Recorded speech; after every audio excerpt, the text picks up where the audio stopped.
Masalah makmum yang batal di pertengahan sholat. Ketika pelaksanaan sholat berjamaah di sebuah masjid, seorang makmum yang berada tepat di tengah-tengah shaf kedua mengalami batal wudu pada saat di rakaat kedua. Padahal kondisi jamaah saat itu sangat rapat hingga bahu antar makmum saling bersentuhan dan tidak ada ruang kosong untuk bergeser. Di belakangnya masih terdapat 5 shaf makmum lain yang juga berdiri sangat rapat, sedangkan pintu keluarnya berada di belakang. Pertanyaan, apakah ia harus tetap berdiam di tempatnya atau ia harus bergerak membelah kepadatan jamaah di belakangnya untuk menuju tempat wudhu? Jawabnya, ia harus berdiam di tempat. Ia harus berdiam di tempat kecuali jika ia dalam keadaan darurat, seperti untuk menyelamatkan seorang yang butuh pertolongan di belakang, maka dia segera membelah untuk menolongnya.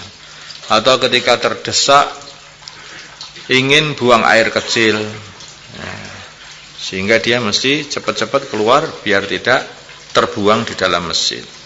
Jika tidak darurat, maka hukumnya adalah haram karena membelah-belah shaf tadi. Namun jika pintu keluarnya berada di samping sehingga tidak perlu membelah shaf, maka boleh lewat di depan orang yang sholat menurut Imam Romli dan Syekh Khatib As-Sirbini. Dikarenakan menurut beliau berdua, orang yang hidup tidak bisa dijadikan sutroh, sehingga shaf yang di depan tidak bisa menjadi sutroh bagi shaf yang di belakang. Artinya begini ceritanya, kalau orang itu sudah memakai sutroh itu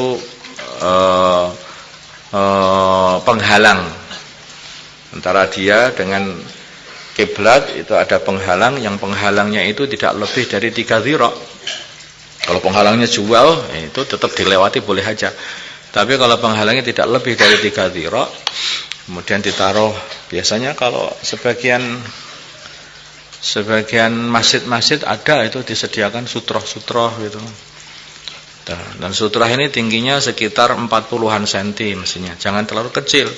Kasih sutroh pulpen taruh situ enggak.